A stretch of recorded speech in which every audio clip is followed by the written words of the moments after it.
Hello students. अभी new syllabus के books तो ऑलरेडी मार्केट में आ चुके हैं। आपको सभी को मैंने पीडीएफ भी शेयर किया है। तो ये जो न्यू सिलेबस है तो इसके हिसाब से अब पेपर पैटर्न क्या रहेगा, तो इस वीडियो में मैं आपको उसके बारे में इंफॉर्मेशन देने वाला हूँ।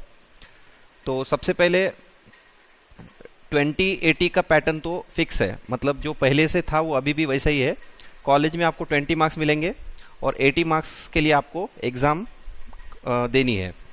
अब उस 80 मार्क्स में कौन से चैप्टर्स को कितना वेटेज है और पेपर पैटर्न क्या रहेगा, उसमें क्वेश्चन नंबर 1 क्या रहेगा, 2 क्या रहेगा, तो वो पूरा डिटेल में आपको इस लेक्चर में बताने वाला हूँ। तो ये बहुत इम्पॉर्टेंट है क्योंकि एग्ज़ाम अपने को देना है तो आपको ये पता होना चाहिए कि कहाँ पे कौन सा क्वेश्चन आने वाला है और अपने को किस तरह से उस पेपर को कंप्लीट करना है। तो सबसे पहले अपन इस न्यू सिलेबस में चैप्टर्स कौन से हैं उसकी एक बार इंफॉर्मेशन, उसकी पूरी लिस्ट देख लेते हैं। उसके बाद में मैं आपको पेपर पैटर्न आपको बताऊंगा।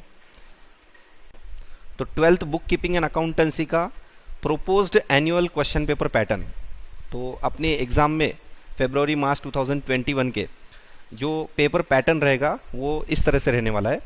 तो ये पेपर पैटर्न में सबसे पहले मैं आपको चैप्टर्स अपने सिलेबस में कौन से है तो वो अपन एक बार देख लेते हैं।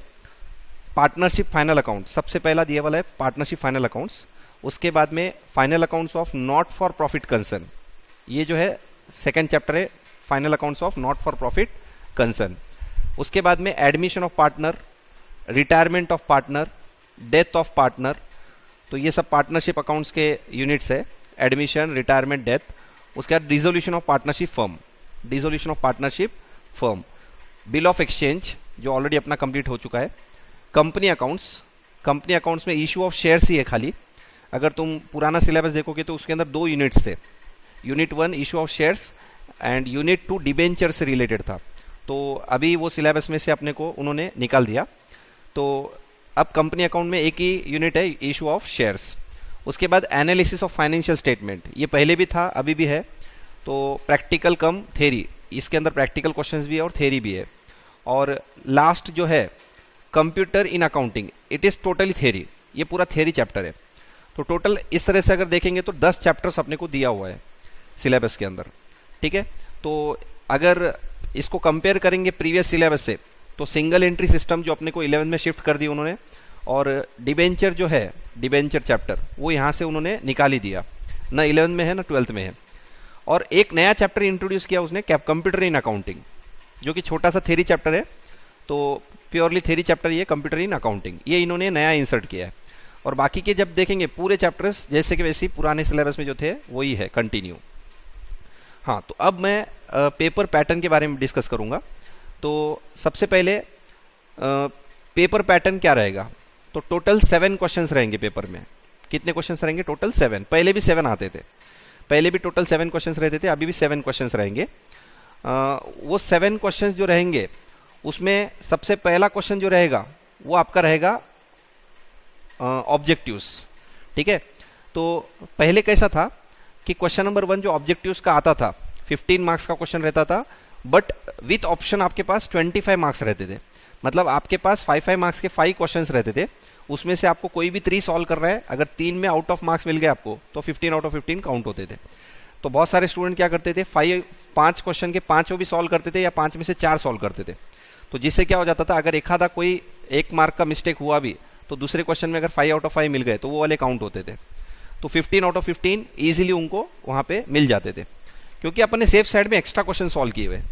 तो टोटल 5 मार्क्स के 5 क्वेश्चंस रहते थे पहले, बट अभी उन्होंने क्या किया, ये जो ऑब्जेक्टिव्स क्वेश्चंस आने वाला है क्वेश्चन नंबर 1, उसमें इन्होंने एक बहुत बड़ी लिस्ट दी है, बहुत बड़ी लिस्ट दी है। और वो लिस्ट में से इन्होंने क्या बोला है कि आपको कोई भी 4 क्वेश्चन इसमें से आएंगे। फिक्स नहीं किया उन्होंने कि ये 4 क्वेश्चन आएंगे, पहले तो फिक्स था, पहले का जो ओल्ड सिलेबस था उसमें फिक्स पैटर्न था, बट यहाँ पे उन्होंने क्या बोला कि हम तुमको ऑब्जेक्टिव्स के बहुत सारे क्वेश्चंस देंगे अलग अलग। देखो उन्होंने टेक्स्ट बुक के अंदर भी अगर तुम देखेंगे तो टेक्स्ट बुक में भी जैसा अपना बिल ऑफ एक्सचेंज चैप्टर हो गया, तो आप देखोगे कि उसी सीक्वेंस में इन्होंने ऑब्जेक्टिव्स दिया है, जिस सीक्वेंस में एग्जाम में मतलब जो पेपर पैटर्न में आने के चांसेस है उसी पैटर्न में उन्होंने अपने को हर चैप्टर के एंड में ऑब्जेक्टिव्स दिए है।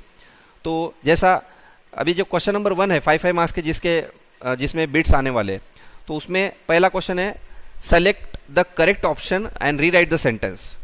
मतलब आपका क्वेश्चन रहेगा, उसमें नीचे 4 ऑप्शंस रहेंगे और आपको उसमें से करेक्ट वाला आंसर चूज करना है और वो सेंटेंस वापस लिख के वहाँ फिल इन द ब्लैंक्स की जगह पे वो आंसर लिखना है आपको। जैसा बिल ऑफ एक्सचेंज का देखो, ये पहला क्वेश्चन नंबर 1 ऑब्जेक्टिव्स का देखो, the person on whom the bill is drawn is called dash. तो आपको 4 ऑप्शंस दिए गए, यहाँ पे तुमको करेक्ट आंसर चूज करके लिखना है। तो पहला क्वेश्चन ये हो गया। अच्छा, एग्जाम में ये क्या क्वेश्चन आना ही है क्या? नहीं, क्योंकि उन्होंने क्या किए, उन्होंने बताया कि हम जो भी ये जो इन्होंने लिस्ट दी है, यहाँ पे टोटल 10 क्वेश्चंस की लिस्ट है, 10 टाइप्स के क्वेश्चंस की, इसमें से कोई भी 4 एग्जाम में आने वाले हैं और वो 4 के 4 तुमको कंपलसरी सॉल्व करना है। मतलब आपके लिए थोड़ा सा यहाँ पे मतलब न्यू सिलेबस में टफ क्या हो गया कि आपके पास ऑप्शन नहीं है। अगर आप एक भी ऑब्जेक्टिव का आंसर गलत लिखते हो तो आपको 20 में से पूरे 20 मार्क्स नहीं मिलेंगे, 19 मार्क्स मिलेंगे। ठीक है, अगर 2 गलत गए तो 18। मतलब आपके 20 मार्क्स का जो पैटर्न है वो आपका स्ट्रिक्ट 20 आउट ऑफ 20 आपको मिलेंगे, तो ही आपके फुल मार्क्स मिलेंगे वहाँ पे। ठीक है, तो पहला जो ए बिट है वो है सेलेक्ट द करेक्ट ऑप्शन। तो ये तुमको 1 मार्क का एक क्वेश्चन रहेगा, टोटल 5 क्वेश्चंस रहेंगे। ठीक है, तो इतने चैप्टर्स जो भी अपने देखे उसमें से कोई भी 5 क्वेश्चन यहाँ पे आने वाले हैं तुमको इस टाइप के। ठीक है, उसके बाद बी टाइप के क्वेश्चंस क्या है, गिव 1 वर्ड और फ्रेज टर्म। गिव 1 वर्ड और फ्रेज और टर्म। देखो, इसमें से मैं जो ओल्ड सिलेबस से कंपैरिजन कर रहा हूँ, तो ओल्ड सिलेबस में ये क्वेश्चन पहले भी आता था। ये जो क्वेश्चन है ये वाला, ये पहले भी आता था। मतलब टोटल 5 क्वेश्चन जो आते थे पहले ओल्ड सिलेबस में, जिसमें से स्टूडेंट को 3 सॉल्व करने थे, तो उसमें ये वाला क्वेश्चन भी रहता ही था वहाँ पे। ठीक है, और ये भी रहता था 1 वर्ड फ्रेज वाला। ठीक है, उसके बाद में स्टेटमेंट ट्रू और फॉल्स विथ रीजन। हाँ, ये पहले नहीं था, विथ रीजन। अच्छा, विथ रीजन जो है स्टेट ट्रू और फॉल्स विथ रीजन, ये जो है 2.5 मार्क्स का एक क्वेश्चन रहेगा, 2 ही क्वेश्चन आएंगे इसके। ठीक है, तो आपके एग्जाम में ये भी क्वेश्चन आपके 5 मार्क्स के मतलब 5 मार्क्स के लिए ये भी क्वेश्चन आ सकता है। डी पॉइंट है find the odd one out. ये पहले नहीं था, ये भी न्यू पॉइंट है, find the odd one out. मतलब आपको 4 अलग अलग टर्म्स दिए जाएंगे, उसमें से तुमको ऑड कौन सा है वो फाइंड करना है। ठीक है, तो ये न्यू टाइप का क्वेश्चन इन्होंने यहाँ पे ऑब्जेक्टिव्स में इंसर्ट किया है। Complete the sentence. Complete the sentence, देखो ये जो मैंने बताया ऊपर का कौन सा ऑड वन आउट वाला, तो ऑड वन आउट वाला देखो यहाँ पे एग्जांपल दिया है। आपको क्या करना है, फाइंड द ऑड वन। ये 4 ऑप्शंस दिए, इसमें कौन सा ऑड है वो फाइंड करना है। जैसा रिटेनिंग, नोटिंग, डिस्काउंटिंग, एंडोर्सिंग।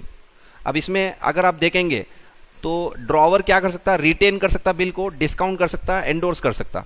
तो ये जो नोटिंग है ये थोड़ा सा ऑड दिख रहा है, तो आपको इसका आंसर नोटिंग बोल के टिक करना है। तो एग्जाम में 5 मार्क्स के लिए 1 मार्क का एक क्वेश्चन, ऐसे ये वाले क्वेश्चन भी आ सकते हैं, find the odd one out. ठीक है, उसके बाद में कंप्लीट द सेंटेंस। तो कंप्लीट द सेंटेंस में क्वेश्चन में फिल इन द ब्लैंक्स तो देंगे, बट आपको नीचे ऑप्शंस नहीं दिए जाएंगे। Making payment of bill before the due date of maturity is known as dash. आपको यहाँ पे ये सेंटेंस कंप्लीट करना है, मतलब वहाँ पे क्या लिखेंगे तो ये सेंटेंस कंप्लीट होगा। तो ये वाला क्वेश्चन जो है ओल्ड सिलेबस में नहीं था, फर्स्ट टाइम आपके न्यू सिलेबस में आया है, कंप्लीट द सेंटेंस। तो आपको ऐसे टाइप के क्वेश्चंस भी एग्जाम में आ सकते हैं। ठीक है, उसके बाद नेक्स्ट है तो ट्रू और फॉल्स विथ रीजन वाले भी क्वेश्चन एग्जाम में तुमको पूछ सकता है, बट इसमें प्रॉब्लम क्या है कि खाली 2 ही क्वेश्चन पूछेंगे। 2.5 मार्क्स का एक क्वेश्चन रहेगा और 2 ही क्वेश्चन देना है, विथ रीजन लिखना है आपको, ट्रू और false. Find the odd one out वाला मैंने बताया तुमको किस तरह से क्वेश्चन रहेगा। कंप्लीट द सेंटेंस, सिंपली आपको एक सेंटेंस देगा, सामने डैश लिखे वाला रहेगा, आपको उसमें जो भी वो वर्ड लिखेंगे उससे वो सेंटेंस कंप्लीट होना चाहिए। तो ऐसे भी क्वेश्चंस आपको आ सकते हैं। 1 मार्क का एक क्वेश्चन रहेगा, total 5 questions. Answer in 1 sentence, अच्छा ये पहले ओल्ड सिलेबस में भी था। ठीक है, तो इसमें क्या होता है, what is balance sheet, what is trial balance, what is bill of exchange. तो आपको यहाँ पे एक सेंटेंस में उसको आंसर लिखना है। तो आंसर इन 1 सेंटेंस, 1 मार्क का एक क्वेश्चन, टोटल 5 क्वेश्चन इसके भी आ सकते हैं एग्जाम में। डू यू एग्री और disagree with the following statement. तो एग्री और डिसएग्री ये भी पहले नहीं था ओल्ड सिलेबस में, अभी फर्स्ट टाइम आया है। तो या आप एग्री हो या डिसएग्री हो, तुमको विदाउट रीजन आपको इतना ही लिखना है, एग्री और डिसएग्री। तो 1 मार्क का एक क्वेश्चन, टोटल 5 क्वेश्चन आपको रहेंगे इसके। उसके बाद में calculate the following, calculate the following, तो ये एक नया टाइप का क्वेश्चन है, कैलकुलेट द फॉलोइंग। तो यहाँ पे इन्होंने देखो कैलकुलेट द फॉलोइंग का जो है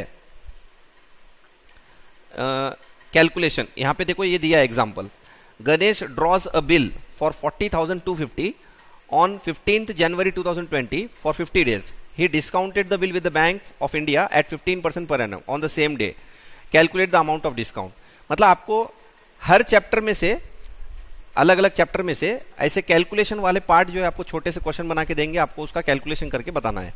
ठीक है, तो ये न्यू पॉइंट है जो एग्जाम में आ सकता है आपको। 1 मार्क के लिए एक question, calculate the following. 1 mark का एक क्वेश्चन रहेगा, टोटल 5 क्वेश्चन रहेंगे इसके।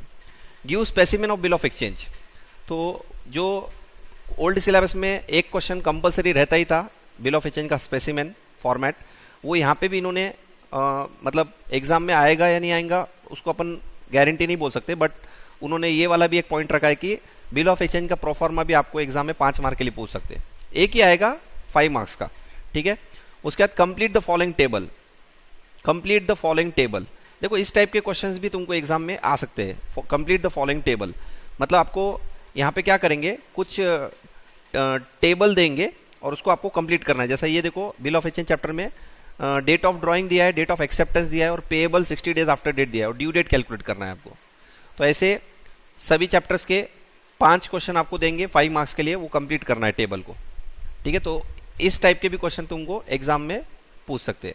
तो मैंने यहाँ जो भी बताया आपको ए से लेके पॉइंट नंबर जे तक, ठीक है, ये जितने भी क्वेश्चन है इसमें से कोई भी 4 आपको एग्जाम में आने वाले हैं और कोई फिक्स पैटर्न नहीं है, कोई भी 4 आ सकते हैं आपको एग्जाम में। ठीक है, और 20 मार्क्स के क्वेश्चंस है, 20 मार्क्स 5 इंटू 4 20 मार्क्स, और एक भी ऑप्शन में नहीं है। तो ये इन्होंने न्यू सिलेबस में थोड़ा सा टफ कर दिया। पहले स्टूडेंट्स को ऑब्जेक्टिव्स के अंदर अगर एक आधी मिस्टेक होती तो दूसरे ऑब्जेक्टिव्स के क्वेश्चंस में उसको फुल मार्क्स मिल जाते थे, बट यहाँ पे इन्होंने क्या किया, न्यू सिलेबस में आपके पास कोई ऑप्शन नहीं है, अगर एक भी ऑब्जेक्टिव आपका गलत गया तो आपको फुल मार्क्स उसके नहीं मिलेंगे। तो सिंपली आपका जो 100 आउट ऑफ 100 अकाउंट्स में स्कोर करने का जो इंटेंशन रहता है वो यहाँ पे आपका फेल हो जाएगा। तो ये न्यू सिलेबस के अंदर थोड़ा सा यहाँ पे प्रॉब्लम कर दिया उन्होंने कि जो ऑब्जेक्टिव्स आएंगे इतने अलग अलग टाइप के ऑब्जेक्टिव्स, ये आपको अच्छे से पूरे समझ के पढ़ना है और साथ में 20 में से 20 आपको पूरे यहाँ पे स्कोर करने हैं। ठीक है, उसके बाद क्वेश्चन नंबर 2, देखो ये जो क्वेश्चन नंबर 1 का मैंने डिस्कशन किया है, ये जो इतने सारे टाइप्स के क्वेश्चंस है इसमें से कोई भी क्या आएंगे, 4 आने वाले हैं और आपको 4 के 4 सॉल्व करना है। आप एक भी क्वेश्चन को, अगर एक भी क्वेश्चन के एक भी बिट को छोड़ दिया तो आपको मार्क्स पूरे नहीं मिलेंगे। उसके बाद सेकंड क्वेश्चन जो रहेगा वो आपका 10 मार्क्स का रहेगा।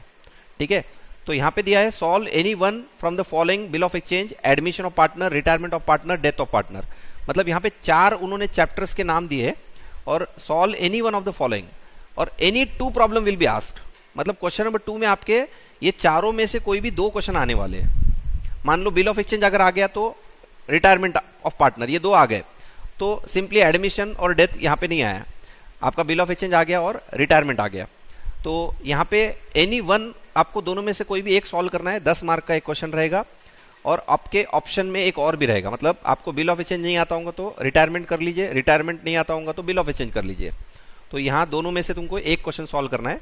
हाँ, अभी यहाँ पे टोटल मैंने कितने चैप्टर्स बोला था, क्वेश्चन नंबर 2 में 4 चैप्टर्स है, bill of exchange, admission of partner, retirement of partner, death of partner. तो इसमें से कोई भी 2 क्वेश्चन यहाँ पे आ जाएंगे, तो रिमेनिंग 2 क्वेश्चन यहाँ आने वाले हैं क्वेश्चन नंबर 3 में। देखो यहाँ पे क्या दिया, solve any one of the following bill of exchange, admission, partner, retirement of partner, death of partner, any 2 remaining problems other than question number 2 will be asked. मतलब क्वेश्चन नंबर 2 में जो 2 आ गए वो छोड़ के बाकी के 2 यहाँ पे आएंगे। इसका मतलब bill of exchange, admission, retirement, death, चारों भी क्वेश्चन तुमको एग्जाम में आने वाले हैं। चारों भी क्वेश्चन आएंगे, आपको इसमें से ऊपर वाले में से एक क्वेश्चन सॉल्व करना है, नीचे वाले में से एक क्वेश्चन सॉल्व करना है। 10 मार्क्स का एक क्वेश्चन रहेगा और ऑप्शन दोनों भी है आपके पास, मतलब admission, bill of exchange, retirement और डेथ, आपको इसमें से ऊपर एक क्वेश्चन सॉल्व करना है, नीचे एक क्वेश्चन सॉल्व करना है। ठीक है, तो ये हो गया तुम्हारा प्रैक्टिकल में क्वेश्चन नंबर 2 और क्वेश्चन नंबर 3, 10 मार्क्स का एक क्वेश्चन रहेगा विथ ऑप्शन। ठीक है, फिर question number 4, solve any one from the following dissolution of firm. Dissolution of firm बोल के एक चैप्टर है, कंपनी अकाउंट्स एक है, एनालिसिस ऑफ फाइनेंशियल स्टेटमेंट और कंप्यूटर इन अकाउंटिंग, जो कि थ्योरी पार्ट है कंप्यूटर इन अकाउंटिंग। तो any 2 problems will be asked, मतलब यहाँ पे मैंने 4 चैप्टर के नाम बोले हैं। कौन से? Dissolution of firm, company accounts, analysis of financial statement और कंप्यूटर इन अकाउंटिंग। तो ये चारों में से आपको कोई भी 2 क्वेश्चन यहाँ पे आएंगे। 8 मार्क का क्वेश्चन रहेगा, 8 मार्क का, और आपको ऑप्शन में रहेंगे और 8 मार्क, मतलब 8 मार्क्स ऑब्लिक 8 मार्क्स। तो आपको दोनों में से कोई भी एक सॉल्व करना है। तो मैंने यहाँ पे जो 4 चैप्टर के नाम बोले उसमें से 2 क्वेश्चन यहाँ पे आएंगे, तो 2 क्वेश्चन नीचे 5 नंबर में आएंगे। देखो उन्होंने क्या किया, 2 और 3, ये 2 और 3 में 4 चैप्टर्स के नाम दे दिए, 2 ऊपर आएंगे 2 नीचे आएंगे। और 4 और 5 8 मार्क्स का क्वेश्चन है, 4 और 5 8 मार्क्स के 2 क्वेश्चन है। तो 4 नंबर में जो भी 4 चैप्टर में से 2 क्वेश्चन आएंगे, 5th नंबर में उसके बचे वाले आएंगे रिमेनिंग।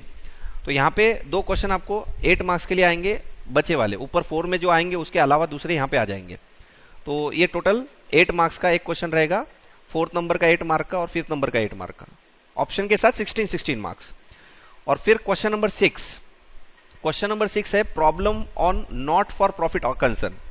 तो नॉट फॉर प्रॉफिट कंसर्न का फाइनल अकाउंट्स जो है वो 12 मार्क के लिए ओल्ड सिलेबस में भी था और न्यू सिलेबस में भी सेम उसी जगह पे है। क्वेश्चन नंबर 6 ही ओल्ड सिलेबस में था, यहाँ पे भी ओल्ड सिलेबस के वैसे ही न्यू सिलेबस में क्वेश्चन नंबर 6 है, और वो भी सेम 12 मार्क्स के लिए, पहले भी 12 मार्क्स के लिए था। तो ये एक ही चीज़ है जो चेंज नहीं हुई बिल्कुल भी। ठीक है, पुराने सिलेबस से अगर कंपेयर करें तो नॉट फॉर प्रॉफिट कंसर्न की जगह भी चेंज नहीं हुई और उसके मार्क्स भी चेंज नहीं हुए। हाँ, और 7 नंबर जो क्वेश्चन है वो है पार्टनरशिप फाइनल अकाउंट्स। पहले ये ओल्ड सिलेबस में 15 मार्क के लिए आता था, कितने मार्क्स के लिए? 15। अब उन्होंने इसको कर दिया 12 मार्क्स। 12 मार्क्स का एक ही क्वेश्चन आएगा आपको। तो फाइनल अकाउंट्स और नॉट फॉर प्रॉफिट कंसर्न 6 और 7 नंबर क्वेश्चन में आपको ऑप्शन नहीं रहेंगे, आपको 12 मार्क के 2 क्वेश्चन जाएंगे, मतलब not for profit concern 12 mark, partnership final account 12 mark. तो दोनों भी क्वेश्चन को आपको अच्छे से सॉल्व करना है और 12 आउट ऑफ 12 उसमें स्कोर करना है। तो मार्क्स विदाउट ऑप्शन 80 मार्क्स, ठीक है, without option 80 marks, with option 116 marks. तो 80 मार्क्स का आपका जो पेपर रहेगा वो ऑप्शन के साथ 116 मार्क का एग्जाम में आने वाला है। बट प्रॉब्लम खाली इतना ही है कि ऑब्जेक्टिव्स के अंदर आपको ऑप्शंस नहीं है। आप जितने भी टाइप के ऑब्जेक्टिव्स पढ़ने वाले हो उसमें से एग्जाम में कौन से 4 आने वाले हैं, और उसमें आपको 20 आउट ऑफ 20 स्कोर करने के लिए अच्छे से एकदम कंसेप्चुअली वो पूरा पढ़ना पड़ेगा। ठीक है, तो इस तरह से मार्क्स डिवाइड हुए हैं। ऑब्जेक्टिव्स एंड शॉर्ट आंसर्स के लिए आपको 20 मार्क्स का वेटेज है और 20 मार्क्स है उसको, और उसमें विथ ऑप्शन 20 मार्क्स, मतलब इसमें एक भी मार्क का आपको ऑप्शन नहीं है। तो ये 25% वेटेज है। और लॉन्ग आंसर्स जो रहेंगे, लॉन्ग आंसर्स मतलब जो आपको प्रैक्टिकली सॉल्व करना है, वो 60 मार्क्स के क्वेश्चंस रहेंगे और ऑप्शंस के साथ 96 मार्क्स का रहेगा ऑप्शन के साथ। तो 60 मार्क्स का पेपर मतलब प्रैक्टिकल क्वेश्चंस लॉन्ग आंसर्स, उसमें ऑप्शन के साथ 96 मार्क्स, ये 75% वेटेज है। तो ये 75% या 25% टोटल 100% का वेटेज का ये पेपर रहेगा 80 मार्क्स का, विथ ऑप्शन 116 मार्क्स। ठीक है, तो सबसे मेन ये जो पैटर्न मैंने बताया इसके अंदर सबसे इंपॉर्टेंट है आपके ऑब्जेक्टिव्स एकदम स्ट्रांग होने चाहिए। प्रैक्टिकल में आपको एक भी मार्क कहीं पे भी नहीं कटेगा, बट आपके ऑब्जेक्टिव्स में मार्क्स जो कट सकते हैं तो उसको आपको अभी से जैसे ही चैप्टर होता है ऑब्जेक्टिव्स एकदम परफेक्ट करने पड़ेंगे। तो बच्चों ये था पेपर पैटर्न जो आपको आपके फाइनल एग्ज़ाम में आने वाला है। तो इसके हिसाब से आप अपना प्रिपरेशन स्टार्ट कर दो और ऑब्जेक्टिव्स आपको बहुत अच्छे से करने पड़ेंगे अगर आपको 100 आउट ऑफ 100 मार्क्स स्कोर करना है। ठीक है, थैंक यू।